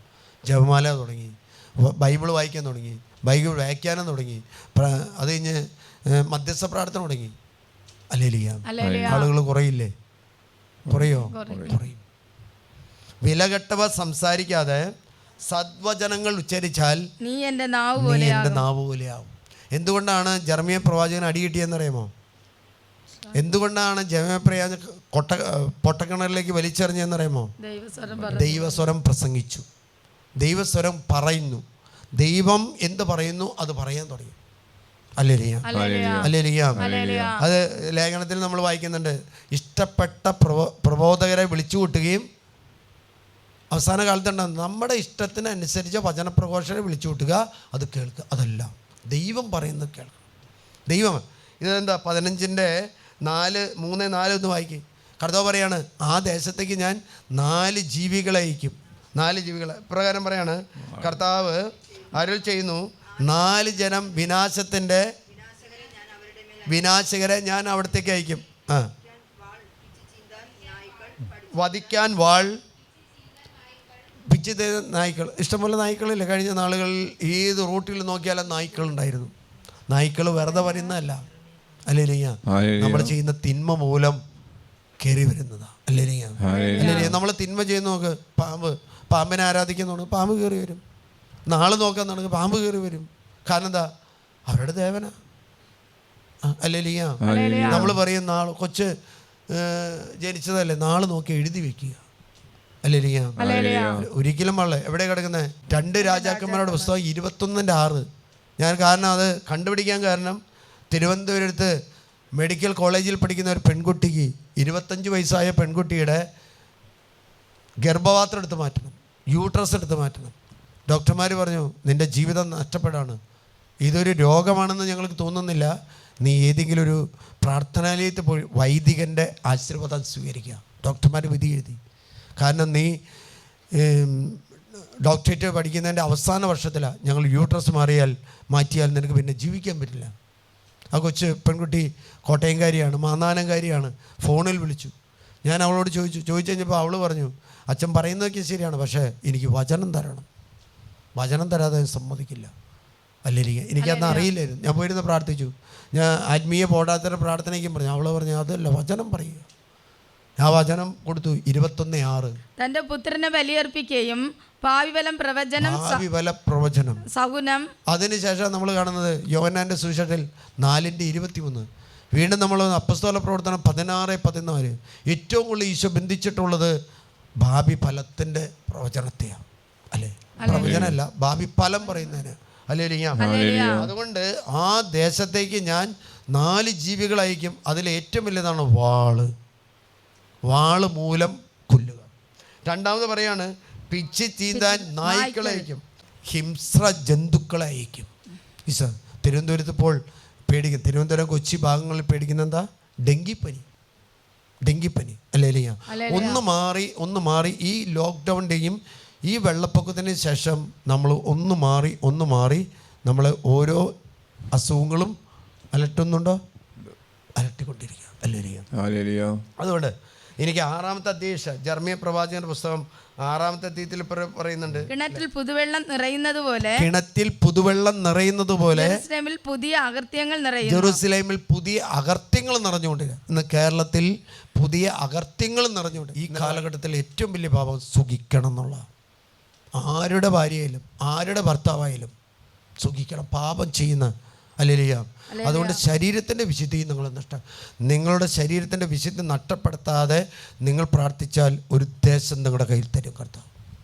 അല്ലേലിയ. 5 രൂപ എടുത്തിട്ട് ഒരു വ്യക്തി ഇറങ്ങി, അല്ലേ? ആ വ്യക്തി ലോകം മുഴുവനും കീഴടക്കി. ആരാണ്? Mother Teresa. 5 രൂപ എടുത്തിട്ട് ലൊറിറ്റ കോൺവെൻറ്റിൽ നിന്നും അവൾ ഇറങ്ങിയത് പ്രാർത്ഥനയുടെ ശക്തി കൊണ്ടാണ്. ഒരു പുലർച്ചയ്ക്ക് 3 മണിക്ക് 3:30 അവിടെ ആശ്രമത്തിൽ പ്രാർത്ഥന ഉയരും. അല്ലേലിയ. ജപമാല കയ്യിൽ പിടിച്ചാണ് അവർ റോട്ടിലൂടെ കടന്നു പോകുന്നത്, അല്ലേ? നമുക്ക് കോയമ്പത്തൂർ പോയി കഴിഞ്ഞാൽ അവിടെ കാണാൻ പറ്റും. മദർ തെരേസയുടെ സിസ്റ്റേഴ്സ് ആ വഴിയിലൂടെ നടന്നു പോകുന്നത് ജപമാല ചൊല്ലിയാണ്. അവർ ലോകം മുഴുവനും മദർ തെരേസ കീഴ്പ്പെടുത്തിയത് എങ്ങനെയാണെന്ന് 5 രൂപ കൊണ്ട് ഇറങ്ങിയപ്പോൾ അത് കർത്താവ് വർദ്ധിപ്പിച്ചു കൊടുത്തു. പ്രാർത്ഥനയുടെ ശക്തിയാണ്. ഇവിടെ പറയാണ്, കിണറ്റിൽ പുതുവെള്ളം നിറയുന്നത് പോലെ ഇസ്രായേലിൽ പാപം പെരുകിക്കൊണ്ടിരിക്കുക. ഈ പാപം പെരുകുമ്പോൾ, കേരളത്തിൽ പാപം പെരുകുമ്പോൾ, നമ്മുടെ സമൂഹത്തിൽ പാപം പെരുകുമ്പോൾ, നമ്മുടെ ഇടവകയിൽ പാപം പെരുകും. ആ പാപം ചെയ്യാൻ വേണ്ടിയല്ല ദൈവം നമ്മളെ വിളിച്ചിരിക്കുന്നത്, മറ്റൊരു പിച്ചള കോട്ടയായിട്ട് ഉയർത്താൻ വേണ്ടിയാണ്.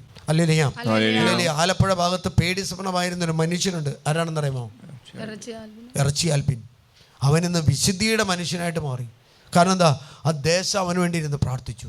ആ ദേശം അവന് വേണ്ടി സമർപ്പിതനും വൈദികരും ദേവാലയത്തിൽ ദിവ്യകാരനും എടുത്തു വെച്ച് അൽബിൻ്റെ മാനസാന്തരത്തിന് പ്രാർത്ഥിച്ചപ്പോൾ ആ അൽബിൻ ഇന്ന് ആകാശ പറവളെ നോക്കുന്നൊരു സങ്കേതം തുടങ്ങി.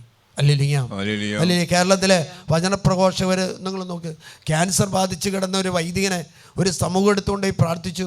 ആ മനുഷ്യൻ ആ പുരോഹിതന് വേണ്ടി പ്രാർത്ഥിച്ചു. ആ പുരോഹിതൻ ശക്തി പ്രാപിച്ചു. ആ പുരോഹിതൻ ഇന്ന് ഡെലിവറൻസ് ചെയ്യുന്ന ഒരു മനുഷ്യനായിട്ട് മാറി. 15 വർഷത്തിൻ്റെ ഉള്ളിൽ ക്യാൻസർ ബാധിച്ച ആ പുരോഹിതൻ, ആ അഭിഷിക്തൻ മരിക്കുമെന്ന് വിധി എഴുതിയ ഡോക്ടർമാർ പോലും ഇന്ന് ചിന്തിക്കുകയാണ് ആ പുരോഹിതൻ ഇന്ന് ഡെലിവറൻസ് ചെയ്യുന്നതിൻ്റെ കാരണം ആ പുരോഹിതനെ കർത്താവ് പിച്ചള കോട്ടയായിട്ട് ഉയർത്തി. ആരായിരിക്കും? ഡൊമിനിക് വാളമനാൽച്ചൻ. ഏത് ഒരു 1-2 ഇടവകയിലിരുന്നപ്പോൾ ആ ഇടവകയിൽ പ്രശ്നം തുടങ്ങി. ആ പ്രശ്നം പരിഹരിക്കാൻ പറ്റുന്നില്ല. എവിടെ ഇരുന്നാലും പ്രശ്നം തുടങ്ങി. ആ പുരോഹിതൻ പ്രാർത്ഥിക്കാൻ വേണ്ടി ചെലവഴിച്ചപ്പോൾ ആ പുരോഹിതൻ ഒരു ദേശത്തിൻ്റെ മാത്രമല്ല ലോകത്തിൻ്റെ വലിയ ശക്തിയായിട്ട് മാറി. ആരായിരിക്കും?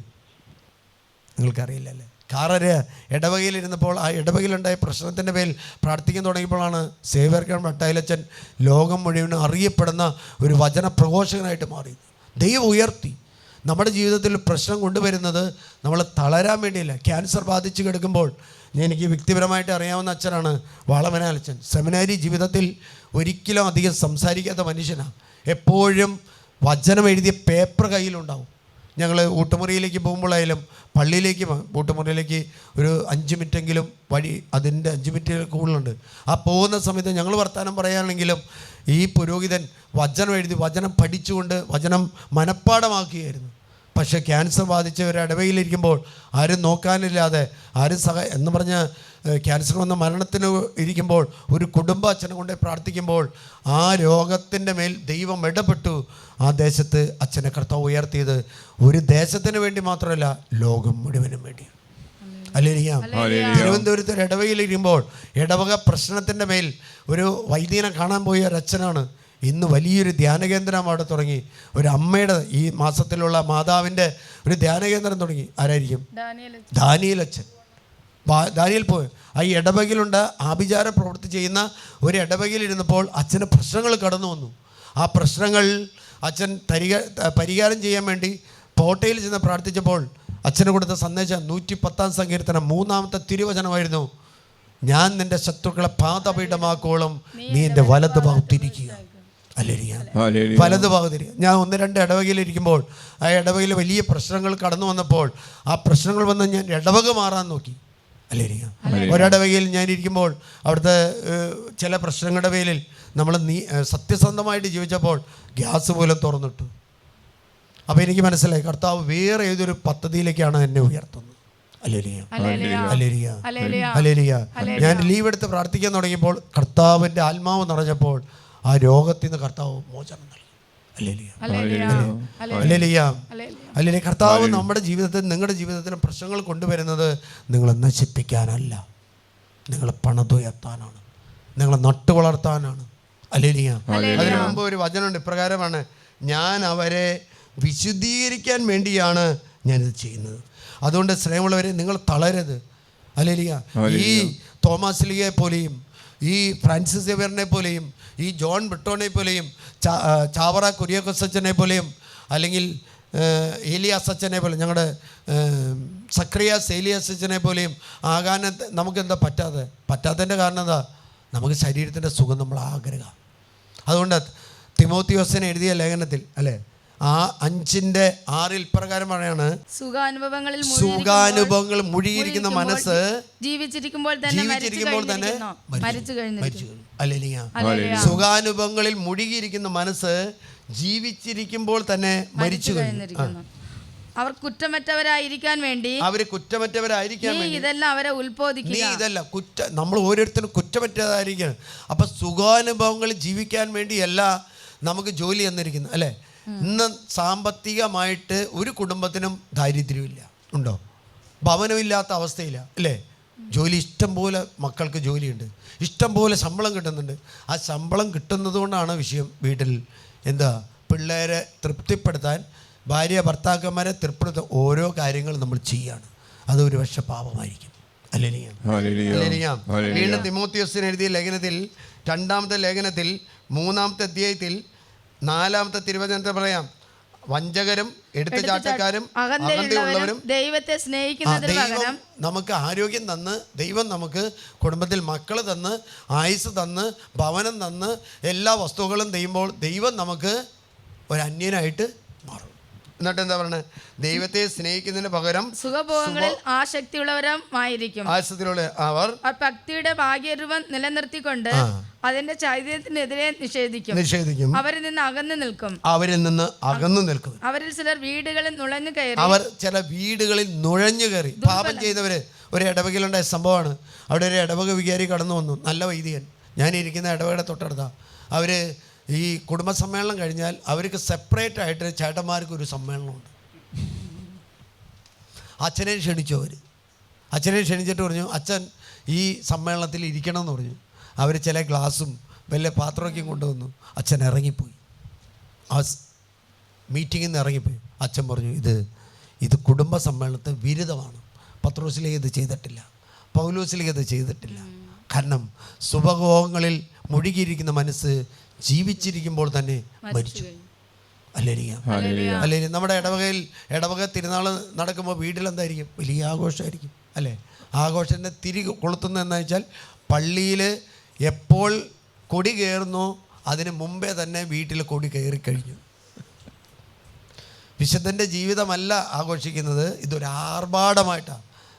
ഒരു ചേട്ടൻ ഇപ്രകാരം പറഞ്ഞത്, ഞാൻ നല്ല കാലത്ത് ജീവിക്കാനുള്ള എല്ലാ പരിപാടിയും ചെയ്തിട്ടുണ്ട് അച്ഛാ, ഇപ്പം എനിക്ക് ചെയ്യാൻ പറ്റുന്നില്ല അച്ഛാ. ഇപ്പം എന്താ? ചേട്ടനോട് ചോദിച്ചു, ഇപ്പം എങ്ങനെയുണ്ട്? മക്കൾ ചെയ്തു തുടങ്ങി. മക്കൾ നന്നായിട്ട് 2 പിള്ളേർ ഈ ചേട്ടൻ ചെയ്യാത്ത പ്രൊഫഷനും തൊട്ട് ചെയ്തു തുടങ്ങി. ഇപ്പം ചോദിച്ചു, ഇതാണോ? ചേട്ടൻ പറഞ്ഞു, ഇതൊന്നുമല്ല എന്ന് പറഞ്ഞു. ഇതൊന്നും തന്നെ ഞാൻ ചെയ്തതൊന്നും പിള്ളേരെ ബാധിക്കില്ല എന്ന് പറഞ്ഞു.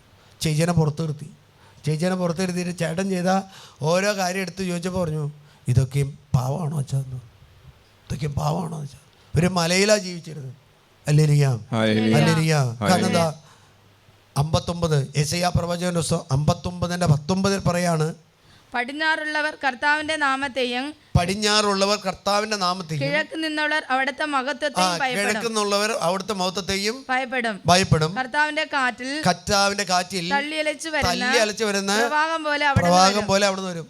ഇത് വെള്ളപ്പൊക്കമല്ല, ഇത് കൊടുങ്കാറ്റല്ല, ഇത് കർത്താവിന്റെ ആത്മാവ് കടന്നു വരുന്ന. ഇപ്രകാരം വീണ്ടും വായിക്കി. കർത്താവ് അരുളി ചെയ്യുന്നു, സിയോനിലേക്ക് തിന്മകളിൽ നിന്നും പിന്തിരിഞ്ഞ് യാക്കോബിന്റെ സന്തതികളുടെ അടുത്തേക്ക് കർത്താവ് രക്ഷകനായി വരും.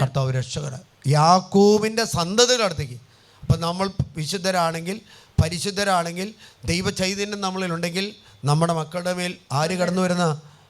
തല്ലി അലച്ചു വരുന്ന പ്രവാഹം പോലെ ആത്മാവ് കടന്നു വരും. അല്ലേലിയ. അമേരിക്കയിലെ ഒരു കോളേജിൽ 7 ആൾ ഒന്നിച്ചിരുന്ന് പ്രാർത്ഥിച്ചതാണ് 72 കാലഘട്ടത്തിൽ നവീകരണമായിട്ട് കടന്നു വന്നത്. അല്ലേലിയ. അതിനുമുമ്പ് കൈയെടുത്ത് പ്രാർത്ഥിക്കുക ഒരു ക്രിസ്ത്യാനി ചെയ്യില്ലായിരുന്നു. അത് വന്തക്കുസ്തക്കാരൻ്റെ ആണെന്ന് പറയും. അല്ലേലിയ. കൈയടിച്ചോ തപ്പടിച്ചോ പാടില്ലായിരുന്നു. അത് പാടാൻ പാടില്ല. വിശുദ്ധ കുർബാനയുടെ പാട്ടുകൾ, പ്രാർത്ഥനകളെല്ലാം കർത്താവിൻ്റെ സ്തുതി. വീണ്ടും പറയാണ്, അവിടെ പറയാണ്, ഞാൻ അവരുമായി ചെയ്യുന്ന ഉടമ്പടി ഇതാണ്. ഞാനും അവരുമായി ചെയ്യുന്ന ഉടമ്പടി ഇതാണ്. നിന്റെ മേലുള്ള എൻ്റെ ആത്മാവ്. തിന്നാനല്ല പറയുന്നത്, പശു ഇറച്ചിയും കന്നാലി ഇറച്ചിയും തിന്നാനല്ല പറയുന്നത്, അല്ലെങ്കിൽ വെള്ളം കുടിക്കാനല്ല പറയുന്നത്, അല്ലെങ്കിൽ ഭക്ഷണപദാർത്ഥം കേരളത്തിലുണ്ടാക്കുന്ന വിദേശത്തെ എല്ലാ ഭക്ഷണപദാർത്ഥം കേരളത്തിൽ കിട്ടും, അത് കഴിച്ച് ജീവിക്കാനല്ല പറയുന്നത്. അല്ലേലിയ. സോഷ്യൽ മീഡിയ കണ്ടിരിക്കാൻ അല്ല പറയുന്നത്. പിള്ളേരെ എന്ന് ചെയ്യുന്ന 12-13 മണിക്കൂർ സോഷ്യൽ മീഡിയയ്ക്ക് അടിമയായ പിള്ളേരിവിടെ കൊണ്ടുവരുന്നുണ്ട്. ചെയ്യാനല്ല പറയുന്നത്, നിന്റെ മേലുള്ള എൻ്റെ ആത്മാവും നിന്റെ അതരങ്ങളിൽ ഞാൻ നിക്ഷേപിച്ച വചനങ്ങളും നിന്റെയോ നിന്റെ സന്താനങ്ങളുടെയോ അവരുടെ സന്താനങ്ങളുടെ അതരങ്ങളിൽ നിന്ന് ഇനി ഒരിക്കലും അകന്നു പോകുകയില്ല. കർത്താവാണ് ഇത് അരുളി ചെയ്തത്. കണ്ണുകളടക്കുക, കരങ്ങളൊന്നും ഉയർത്തുക. നമ്മളിന്ന് വേട്ടയാടുന്ന തിന്മയുടെ ശക്തിയുടെ മേൽ ദൈവം നമ്മളെ പിച്ചള കോട്ടയായിട്ട് ഉയർത്തും. നമ്മുടെ കുടുംബത്തിൻ്റെ മേൽ മാത്രമല്ല, നമ്മുടെ ദേശത്തിൻ്റെ മേൽ ഉയർത്തും. നിങ്ങൾ പ്രാർത്ഥിക്കാൻ തയ്യാറാകണം. നിങ്ങൾ കർത്താവിനെ വിളിക്കാൻ തയ്യാറാവണം. നിങ്ങളുടെ ദേശത്ത് നടമാടുന്ന, അതായത് കിണറിൽ പുതുവെള്ളം കടന്നത് വരുന്നത് പോലെ പാപം നിറയുന്ന ദേശത്ത് കൈ ഉയർത്തി പ്രാർത്ഥിക്കുന്ന ഒരു മനുഷ്യനെ ആ ദേശത്തെ പിച്ചള കോട്ടയായിട്ട് ദൈവം ഉയർത്തും. Hallelujah hallelujah. കരങ്ങൾ ഉയർത്തി എല്ലാവരും സ്തുതിക്കട്ടെ. കരങ്ങൾ ഉയർത്തി എല്ലാവരും വിളിക്കട്ടെ. Hallelujah hallelujah hallelujah hallelujah. കർത്താവേ, വിശുദ്ധി കൊണ്ട് ഞങ്ങളെ നിറയ്ക്കണമേ കർത്താവേ. വിശുദ്ധി കൊണ്ട് ഞങ്ങളെ നിറയ്ക്കണമേ കർത്താവേ. വിശ്വാസം കൊണ്ട് ഞങ്ങളെ നിറയ്ക്കണമേ കർത്താവേ. വിശുദ്ധി കൊണ്ട് ഞങ്ങളെ നിറയ്ക്കണമേ കർത്താവേ. വിശുദ്ധി കൊണ്ട് ഞങ്ങളുടെ മക്കളെ നിറയ്ക്കണമേ കർത്താവേ. പരിശുദ്ധാത്മാവാണ് വിശുദ്ധിയുടെ ആത്മാവ്. വിശുദ്ധി വേണ്ട പരിശുദ്ധാത്മാവിനെ വിളിക്കണം. വിശുദ്ധി വേണ്ട പരിശുദ്ധാത്മാവിന്റെ വിശ്വാസം വരം കൊണ്ട് നിറയണം. കരങ്ങളെടുത്ത് എല്ലാവരും വിളിക്കട്ടെ. കരങ്ങളെടുത്ത് എല്ലാവരും കരഞ്ഞ് വിളിക്കട്ടെ. Hallelujah hallelujah hallelujah. സലബലക ബലക ഹോസിയ 4:12 ഉപയോഗിച്ച് ബന്ധിക്കുന്നു സാധിക്കുന്നു. ഹോസിയ 4:18 ഉപയോഗിച്ച് ബന്ധിക്കുന്നു സാധിക്കുന്നവൻ. ഹോസിയ 5:4 ഉപയോഗിച്ച് ബന്ധിക്കുന്നു സാധിക്കുന്നവൻ. ലേവ്യരുടെ പുസ്തകം 18:6:24 ഉപയോഗിച്ച് ബന്ധിക്കുന്നു. സവർഗ വിവാഹത്തിന്റെ ദുരാത്മാവിനെ ബന്ധിക്കുന്നു ശാസിക്കുന്നു പരിഷ്കരിക്കുന്നു. അല്ലെ ലിവിക് സുഖത്തെ ദുരാത്മാവിനെ ബന്ധിക്കുന്നു ശാസിക്കുന്നു പരിഷ്കരിക്കുന്നു. അല്ലെ മന്ത്രവാദത്തിന്റെ ദുരാത്മാവിനെ ശാസിക്കുന്നു ബന്ധിക്കുന്നു. അവിധ വേഴ്ചയുടെ ദുരാത്മാവിനെ ബന്ധിക്കുന്നു ശാസിക്കുന്നു. വിവാഹ ജീവിതത്തിന്റെ വിശുദ്ധിയെ നഷ്ടപ്പെടുന്ന അവിശ്വസതയുടെ ആത്മാവിനെ ബന്ധിക്കുന്നു ശാസിക്കുന്നു. മദ്യപാനത്തിന്റെ ആത്മാവിനെ ബന്ധിക്കുന്നു ശാസിക്കുന്നു. ഹല്ലേലൂയ. വ്യഭിചാരത്തിന്റെ ആത്മാവിനെ ബന്ധിക്കുന്നു ശാസിക്കുന്നു. യേശുവിന്റെ നാമത്തിൽ ഹോസിയ 4:12 ഉപയോഗിച്ച് ബന്ധിക്കുന്നു. ഹോസിയ 4:18 ഉപയോഗിച്ച് ഹോസിയ 5:4 ഉപയോഗിച്ച് ബന്ധിക്കുന്നു. Hallelujah hallelujah hallelujah hallelujah. 1 കൊരിന്ത്യർ 3:16 ഉപയോഗിച്ച് ബന്ധിക്കുന്നു ശാസിക്കുന്നു ബന്ധിക്കുന്നു. 2 കൊരിന്ത്യർ 4:4 ദേശത്തിന്റെ ദുരാത്മാവിനെ ഞങ്ങൾ വസിക്കുന്ന ദേശത്തിന്റെ ദുരാത്മാവിനെ ബന്ധിക്കുന്നു. ബ്ലൂ ഫിലിമിന്റെ ദുരാത്മാവിനെ ബന്ധിക്കുന്നു. 1 കൊരിന്ത്യർ 11:25-30 ഉപയോഗിച്ച് ബന്ധിക്കുന്നു. ഞങ്ങളുടെ പരിശുദ്ധ കുർബാനയെ നിർവീര്യമാക്കാൻ വേണ്ടി ഞങ്ങളിലേക്ക് കടത്തുന്ന അശുദ്ധിയുടെ ആത്മാവിനെ കണ്ണിന്റെ വിശുദ്ധി നഷ്ടപ്പെടുന്ന ബ്ലൂ ഫിലിമിന്റെ ആസക്തിയെ ബന്ധിക്കുന്നു സാധിക്കുന്നു. ലൈംഗിക വൈകൃത ദുരാത്മാവിനെ സാധിക്കുന്നു ബന്ധിക്കുന്നു. യേശുവിന്റെ നാമത്തിൽ ബന്ധിക്കുന്നു. വെളിപാട് 12:10 ഉപയോഗിച്ച് ബന്ധിക്കുന്നു സാധിക്കുന്നു ബന്ധിക്കുന്നു. കുമ്പസാരിക്ക് തടസ്സം നൽകുന്ന ദുരാത്മാവിനെ സാധിക്കുന്നു. സ്നേഹന്മാരിൽ നിറഞ്ഞപ്പോൾ ശക്തിയെ